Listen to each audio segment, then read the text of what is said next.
Thank you, Glenn, and good morning.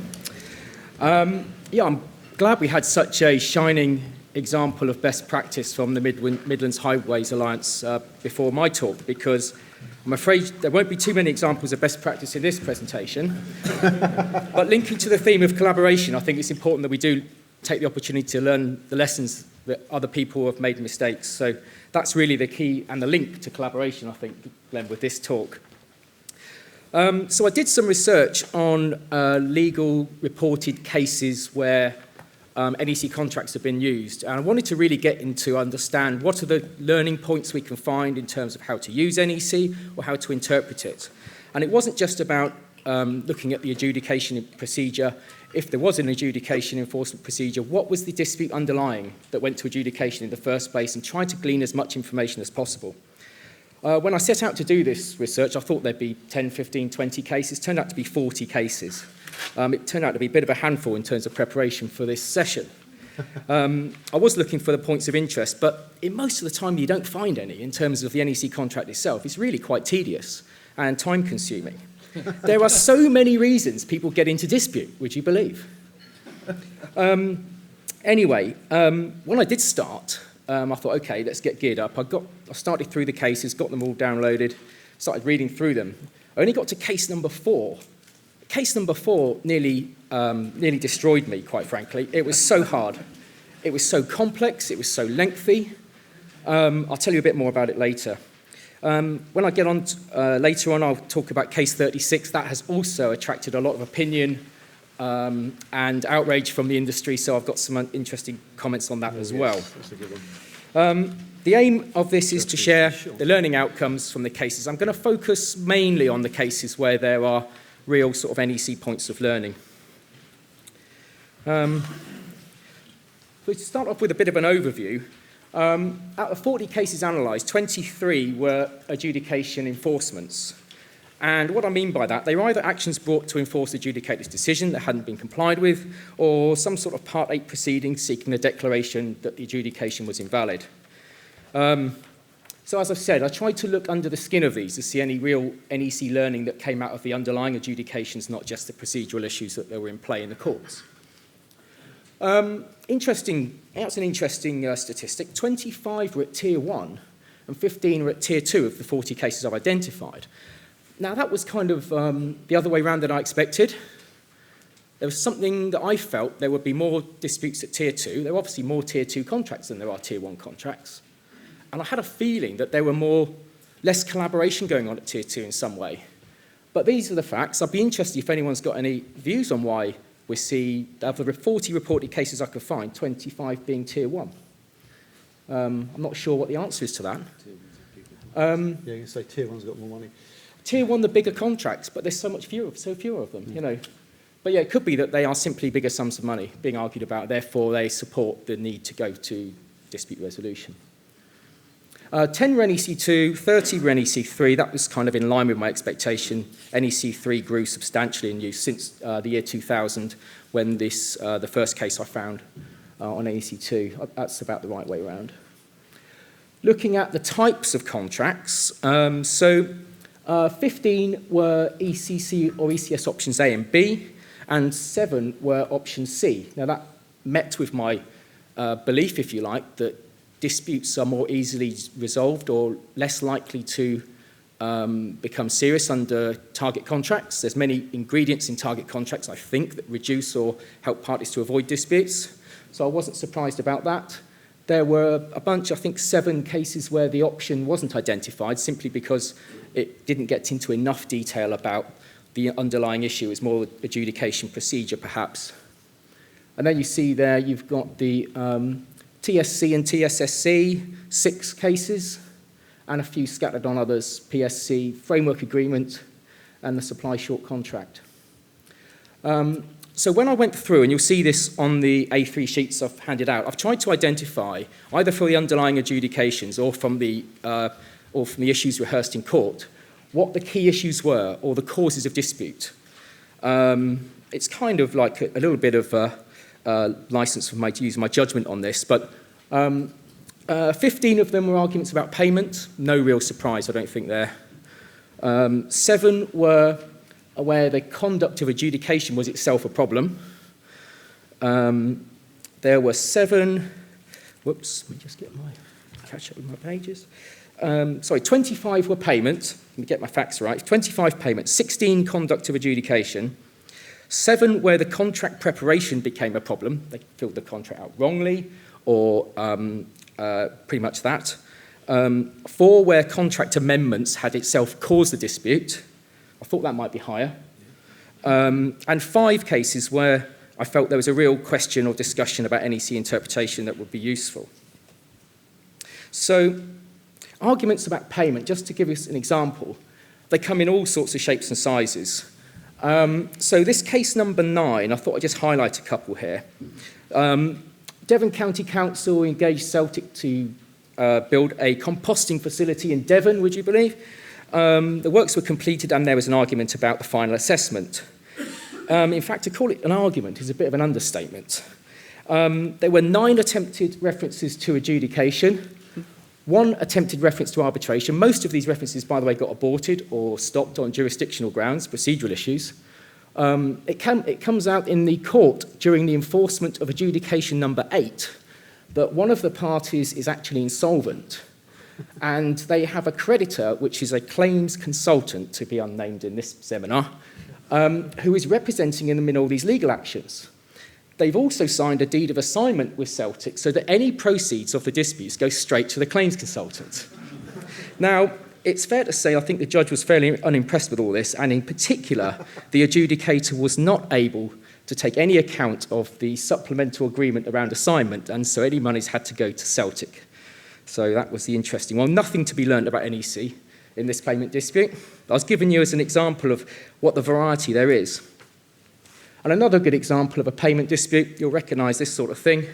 Again, GDL was a subcontractor doing deep soil mixings for FCC. They received a tender inquiry. They entered into discussions with the aim of agreeing terms and conditions of an NEC 3 contract. However, no contract was formed. However, GDL commenced works, and the rest is history. And I think we've all seen payment disputes erupt. Disputes erupted about price, payment, continuing with the works, the circumstances of which GDL left site, repudiation, and many other matters. So these cases, there's many, many cases like this where people have fallen out for really stupid reasons, no real NEC learning. I'll come on to some cases now where there, hopefully, is some NEC learning. I mentioned case number 4, goodness me. This is the one where I nearly chucked the towel in, quite frankly. The employer is a fishmonger in Aberdeenshire called Macfish Limited. I'm not making this up. Balfour Beatty were building them a coal store, and they had subcontractors, Gill Comston North doing cladding and steel, and Turner Insulation doing insulation. So they just about built the coal store, and there was a fire, quite a substantial fire. The coal store had to be rebuilt. Ultimately, there were arguments about who should pay. Arguments that I think that Balfour originally took to the employer and lost, and then went down to the subcontractors. They argued about who was at fault. They argued about who was at fault at length. There was mud being thrown everywhere. The difficulty with this case is that it centred around Section 8 of the Engineering Construction Contract NEC 3. It's never my favourite section. It's quite complex. We're talking about risk, insurance, repairs of the works. There was an incredibly complex case, lots of different arguments being thrown at everyone. There were 3 parties throwing mud at each other, not 2. That was enough to confuse me. But overall, I think the biggest problem was this was written in a form, the judgment was written in a form of Scottish legalese that I simply couldn't understand. There were 94 paragraphs, and many of them meant nothing to me. Even the judge seemed to have trouble with this case. He said, the pleadings, which extend to 104 pages, are unnecessarily lengthy and complex. I can agree with that. The pursuers have 8 pleas in law. The first defenders have 5. Second defenders have 10. Each party was represented by senior and junior counsel, and the submissions occupied 6 court days. That was Lord Oost, I think his name. Yeah. So what actually happened? The first problem that happened was the subcontractors did not take out the required insurances that the contract said they should. Okay, roll with that. Problem 2, the contractor ended up paying for all the rebuilding works, which under the terms of the subcontracts, the subcontractors should have paid for.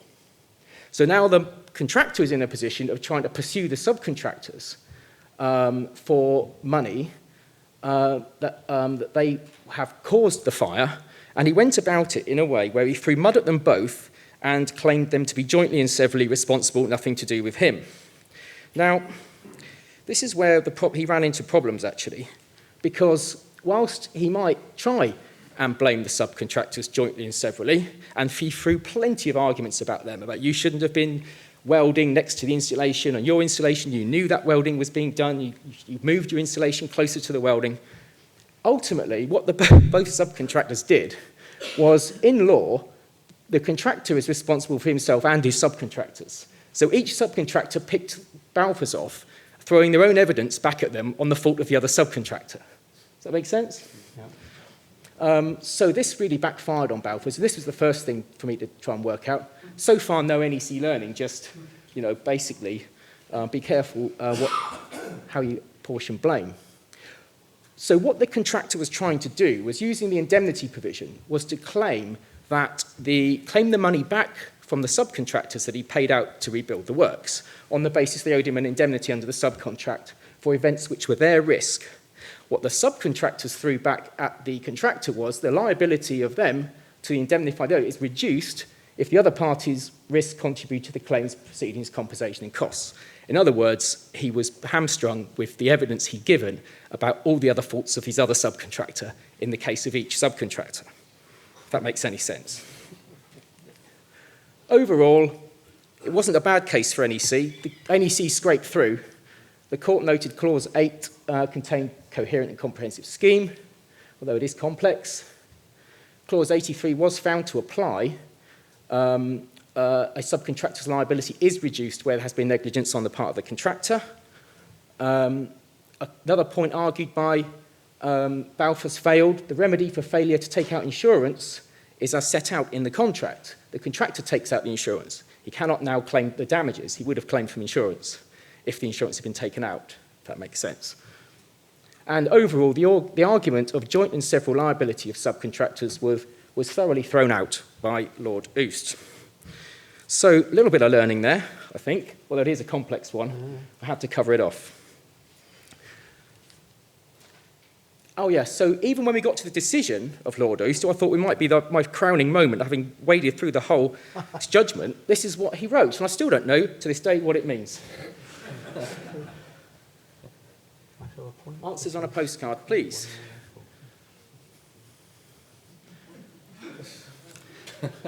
The other 92 paragraphs were just like that. Right, so now we get on to one that I could at least understand the judgment. Sorry, Richard. I'm allowed to butt in at this point. You'd like to heckle from the side? Yeah, I'm allowed to heckle from the side. That bit about, so was the contractor slapped for not taking out the insurance because the subcontractor didn't? Is that what that last bit was saying? The contractor could have taken out the insurance. Presumably the contractor hadn't bothered to notice that the subby hadn't taken out the insurance. Was that the issue? Quite possible, Richard, quite possible. Right. Move on. Carry on. I've had enough of that one. No more. I'm not going right to that one anymore.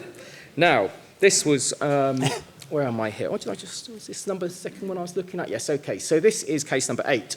RBG versus SGL Carbon Fibres. Let me just find this one in my book here. Here we go. Just slip forward a few. Oh dear. I've done that before. Right, so RBG is a contractor employed by SGL. They were doing work at the premises. It's NEC 3, Engineering Construction Contract Option C. There was a dispute over extension of time and payment. It was referred to adjudication and then challenged in court. Okay, so the problem with the adjudication was that RBG referred a very narrow question to the adjudicator. They just said, here's 5 invoices that formed part of our application for payment. Are they payable? And the adjudicator basically looked at those 5 invoices in isolation and concluded they were payable. or partly payable.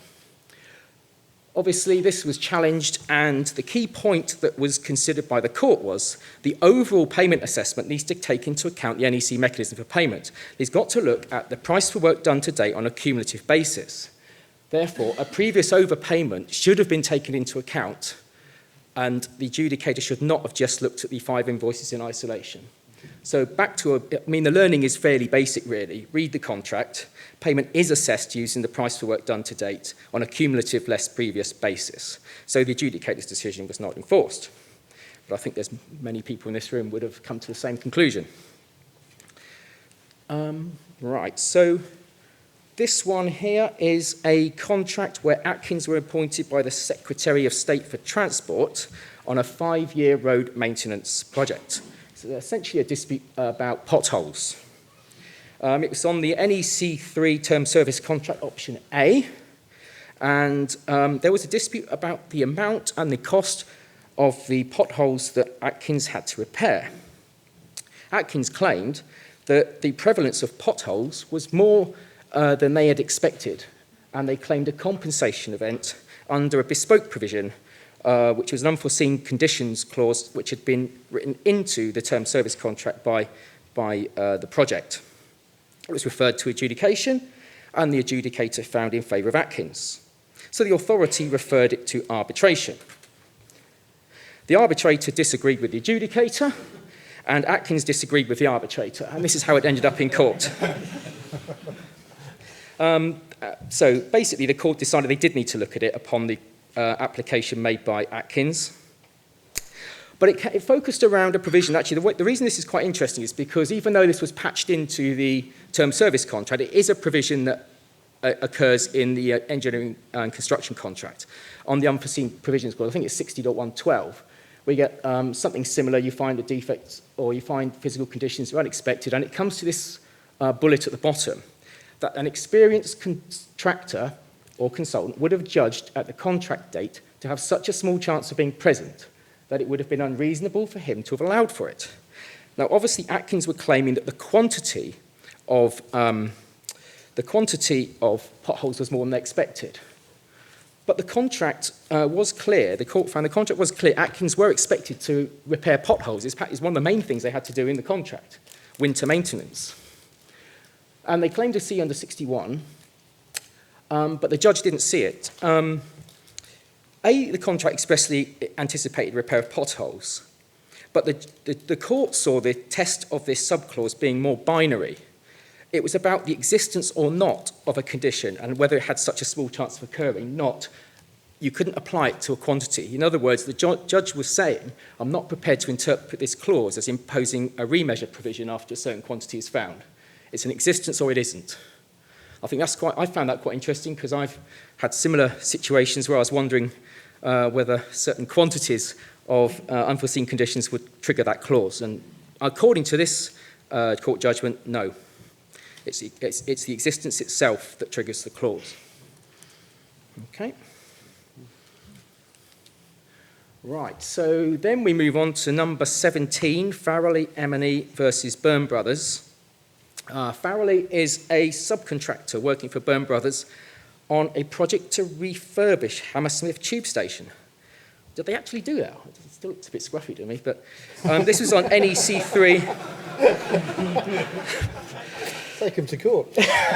maybe it got terminated. This is NEC 3 engineering construction subcontract, and it's really about a really good one about prospective or retrospective assessment. There was quite an argument went on here. So what are the facts of this one?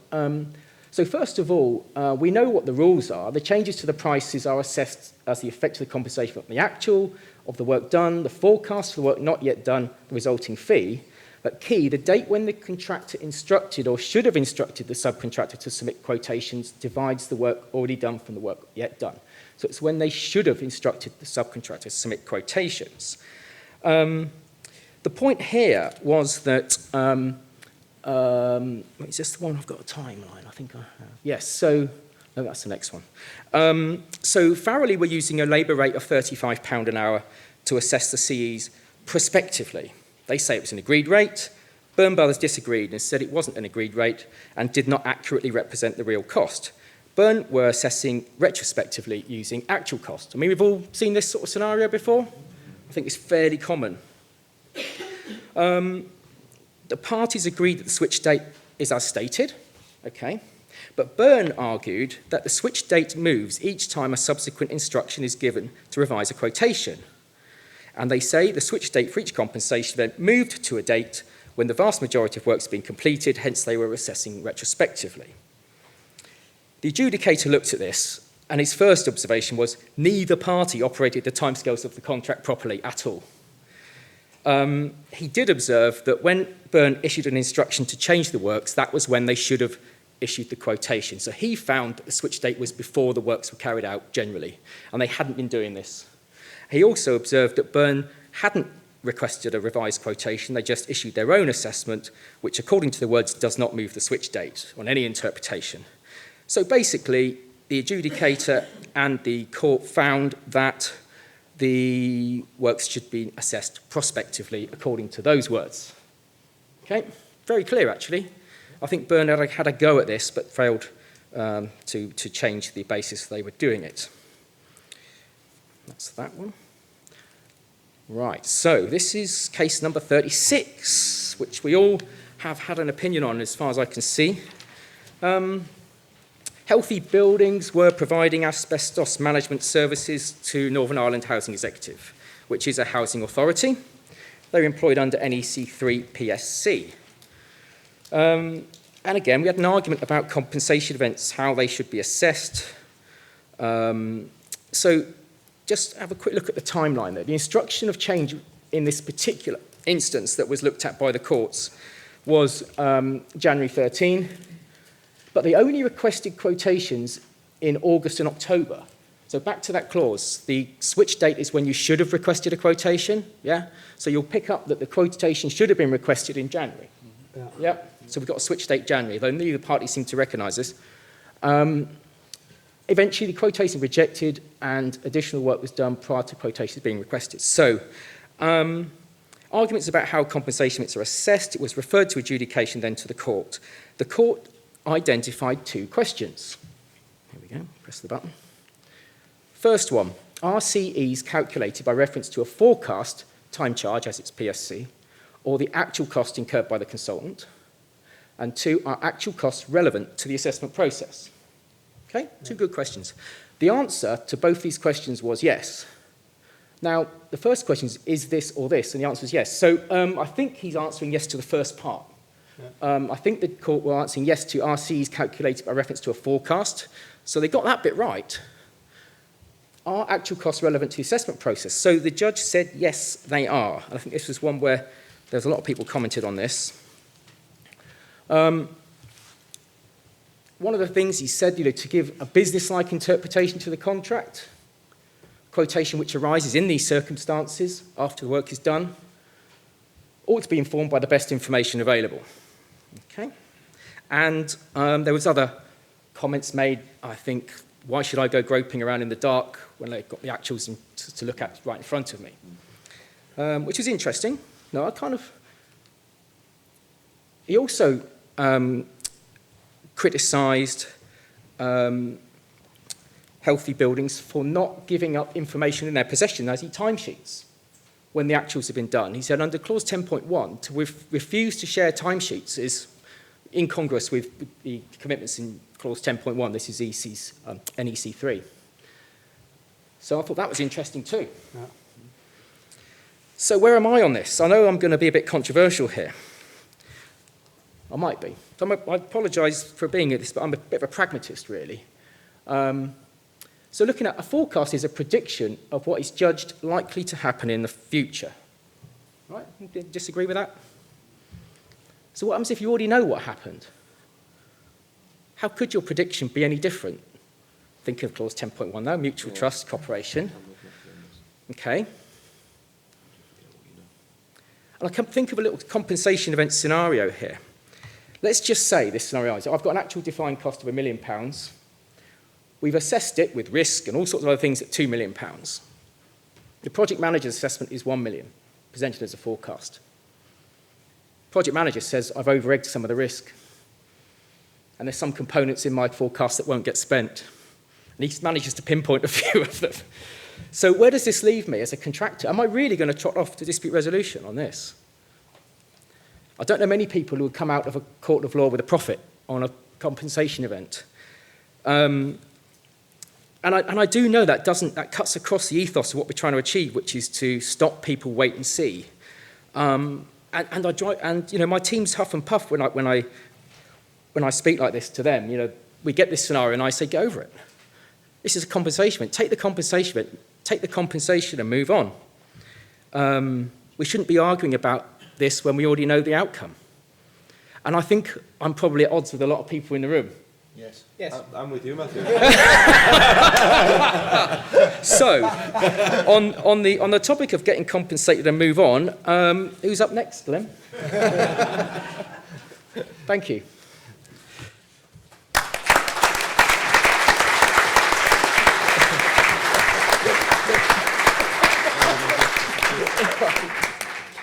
I was going to say that we're going to save questions till the end for these, but I don't want to let him off the hook. So, who's got a question for Matthew? I need to say something. So excellent presentation. Whilst obviously it's very difficult to say, well, hang on, why can we not ignore actuals? But some of your contractors, Matthew in particular, that you've worked with over the years, I think they might have gone slow deliberately and incurred more costs than they might have needed to because they were a bit short of work and they've let that thing drag out.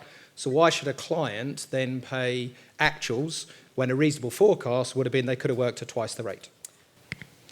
Well, I think there is a very clear rule that the compensation event is assessed on the assumption the contractor reacts competently and promptly, and no one would deny that, but I think you'd have to put some proof to that. And whilst sometimes things do cost a bit more, sometimes they cost a bit less, but it's a compensation event at the end of the day. I wouldn't promote the wait-and-see approach, but once you're in the position of trying to forecast it when you already know what it cost, I find it difficult that it could be much different.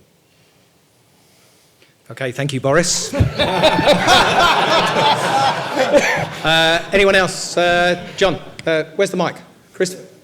Surely with your approach, or the problem with doing it retrospectively, is that you get arguments over incomplete, missing records, unagreed records, where you would have done that in any case, etc. You didn't act competently and promptly, all that sort of stuff, which is an argument in itself, retrospectively. I think I understand the question, John. I mean, I'm not arguing for retrospective assessment. I still think it's a prospective assessment as a forecast, okay? So there's a subtle difference here. But I'm just saying, being a pragmatist, it can't be wildly different. You'd have to do a lot of explaining if it's wildly different to the actuals. But are you not trying to invent what the contract says? You read it out yourself. The last paragraph of 63.1 is black and white. Okay, so it's a forecast. We know that. The dividing date divides the work actually done to the forecast. And it's a forecast made at the time when the thing was supposed to have been instructed. Okay, I said this isn't a legal analysis. It's me being a pragmatist. Am I going to trot off to court asking for twice the amount of money than it actually cost, if that's visible? No, and I think Am I going to fall out with a client? No. But you're right. That's all I'm saying. I mean, I'm a bit, maybe a bit out here with Matthew. I tend to agree with your approach, that if you're in that position, what you're being asked to do as a project manager or a contractor is trying to forecast something that's already happened and you already know the outcome. So you're being asked to forget what you know and come up with something else. But it just seems perverse. Yeah, I think the problem we've got is the phrase that was used in that judgment was something along the lines of, why are we fumbling around in the dark when I can turn the light on and see where we're going and what's happened. But I think that's quite dangerous because some people are now taking that, oh, don't worry, it will always revert to actuals, which is equally dangerous. Oh yeah, and I think I seem to remember, and I'm looking at Rob over at the side there. I seem to remember Rob at a previous conference. You mentioned this case, didn't you? And I seem to remember the comment about it's made bad law. because it turns on the facts, and I think the facts were that neither party had been showing that they were going to be bound by the contract and the timescales. So the judge set it aside, slapped them both around the face, and said, "Right, I'm doing my own assessment now." But it was because I think estoppel had occurred. I think what does work is that you use the actuals to justify the forecast was realistic. And in that regard, I'm absolutely with you on that one. But it is a very tricky one. Leslie, last comment. Yeah, I think this is really tricky if you're the ECC project manager. Your job is to act in accordance with the contract. You are not representing, well, your job is to apply the contract. If you are then to use actuals when the contract says to use forecast, I think you are putting yourself in a really dangerous position. Yeah, no, I would agree, and I think I need to clarify here. So let's say I've produced a forecast, and now we know the actuals. If the forecast is roughly in the same ballpark as the actuals, I say, as Glenn said, the actuals are kind of corroborating the forecast. But if my forecast turns out to be way different to the actuals, I think I've got some explaining to do, particularly if the project manager has managed to produce a forecast that's more in line with the actuals and pinpoint areas of my forecast that were unrealistic, high. It just means I'm in a no-win situation. That's all I'm saying. Being pragmatic, I'm never going to win this one, is my feeling as a contractor. Yeah. So let's stop messing around and move on. So no, I completely agree. The assessment is absolutely presented as a forecast. Just, yeah. And here's another idea. Contractors, do your quotes quicker. Yeah, no, absolutely. There's less hindsight. With that, let's introduce Richard, a much less controversial topic, subcontracting.